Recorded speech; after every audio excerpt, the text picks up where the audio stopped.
উদয়নদা, অবশ্যই করে অনেকগুলো বিষয় পর্যালোচনা রয়েছে, কিন্তু ভোটিং পার্সেন্টেজ 6:30টার পরটা নিশ্চয়ই আমরা জানতে পারবো, আরো পুঙ্খানুপুঙ্খ হয়তো বিশ্লেষণ করা যাবে। এটা কি কিছু ইন্ডিকেট করে?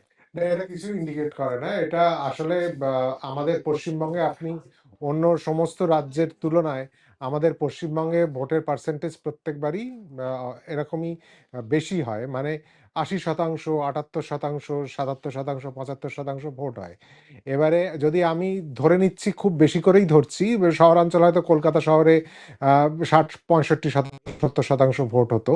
তা আমি যদি 80%টাকেই গড় হিসেবে ধরে নিই, তাহলেও আগের যে ভোটার লিস্ট যেটা ছিল 2024 সাল অব্দি, যেখানে যে ভোটার লিস্টে ভোট হয়েছে, মানে 7,66,00,000 প্রায় ভোটার, সেখানে যদি আপনি 20% বাদ দেন, 20% বাদ দিলে জিনিসটা দাঁড়ায় প্রায় 1.5 কোটিরও বেশি ভোটার যারা ভোট দিতেন না। এবার সেই 1.5 কোটি ভোটারের মধ্যে আমরা দেখেছি প্রথম ধাপে প্রায় 58 লাখ এবং 63 লাখ মৃত স্থানান্তরিত ডুপ্লিকেট ভোটার। আর তারপরে আমরা দেখেছি এই বিবেচনাধীন ভোটার এবং ট্রাইব্যুনাল নিয়ে প্রায় 91 লক্ষ ভোটারের নাম এখন অব্দি ট্রাইব্যুনাল থেকে এসছে মাত্র 138 জন বা 136 জন, আমি যদি ভুল না করি। সেটা নয়। এবার যারা এসছেন তাদের মধ্যে কয়েকজন ভোট দিতে পারেননি, যাদের মধ্যে নন্দলাল বসুর নাতি আছেন, যিনি ট্রাইব্যুনালে পাশ করেও ভোট দিতে পারলেন না। কিন্তু এই যে 1.5 কোটি ভোটার, এর মধ্যে এরাই কিন্তু মোরাললেস ভোট দিতেন না। আমাদের ধারণাটা একটু অনেক সময় হয়তো অন্যরকম ছিল, যে মৃত ভোটারদের ভোটে জিতছে, আগেও বামফ্রন্ট সরকার ওরমভাবে জিতেছে, এরাও জিতছে। এটা কিন্তু অনেকটা মানে একটু পাশ কাটিয়ে যাওয়ার মতো যুক্তি আর কি। এই মৃত ভোটার, স্থানান্তরিত ভোটার, আসলে এরা ভোট দিতেন না। যারা ভোট দিতেন তারাই আবার ভোট দিচ্ছেন, এবং তাদেরও একটা অংশ নেই। আমরা যেটা দেখতে পাচ্ছি, তার মানে অনেকেই আছেন হয়তো বৈধ ভোটার, যারা এই ট্রাইব্যুনালের চক্করে আটকে গেছেন।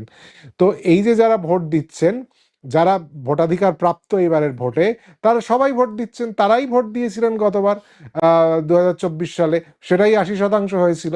ফলে সংখ্যাটা কিন্তু মোটামুটি মোরাললেস একই থাকছে বলে আমার মনে হয়। নতুন ভোটার যোগ হয়েছে, কিন্তু সংখ্যা যতজন বৈধ ভোটার, মানে এবারে ভোট দেওয়ার যোগ্য, আমি বৈধ অবৈধ কথাটাই বাদ দেওয়া উচিত, এবারে ভোট দেওয়ার যোগ্য যারা, কারণ যাদেরকে ট্রাইব্যুনালে রয়েছেন, যাদেরকে অযোগ্য মনে করা হচ্ছে, তাদের মধ্যে বেশিরভাগটাই হয়তো বৈধ ভোটার। সেটা এখনো নির্ধারিত হয়নি, কিন্তু তাদের বাদ দিয়েই তো নির্বাচন হচ্ছে। এবং যারা যারা ভোট বৈধ মানে হিসেবে গণ্য হয়েছেন, যারা এবারে ভোট দেওয়ার যোগ্য হিসেবে গণ্য হয়েছেন, তারা সবাই আগেরবারও ছিলেন, তারাই ভোট দিতেন। আমরা খালি পুরসভা, পঞ্চায়েত নির্বাচনে দেখেছিলাম এইরম ভাবে ভোট হতো, মানে 95%, কোথাও 100% ভোট হয়ে যাচ্ছে। সেগুলোতে অনেক জল মেশানো ব্যাপার থাকে, কিন্তু বিধানসভা বা লোকসভার ভোটে কিন্তু আমরা এই জিনিসটা কিন্তু, এটা নতুন কিছু নয়, আমার কাছে এটা নতুন লাগছে না। মানে এই 1.5 কোটির মধ্যে 91 লক্ষ বাদ চলে গেছে, বাকিদের একটা অংশ হয়তো তারা ভোট দিচ্ছে হয় 4-5%, 7%, 8%, 10% হতে পারে। কিন্তু বাকি যারা 2024-এ ভোট দিয়েছিলেন, 24 অব্দি যারা ভোট দিচ্ছেন, তারাই ভোট দিচ্ছেন। ফলে সংখ্যাটা বেশি, এটা কিছুই না, এটা অঙ্কের হিসেবেই বেশি যায়।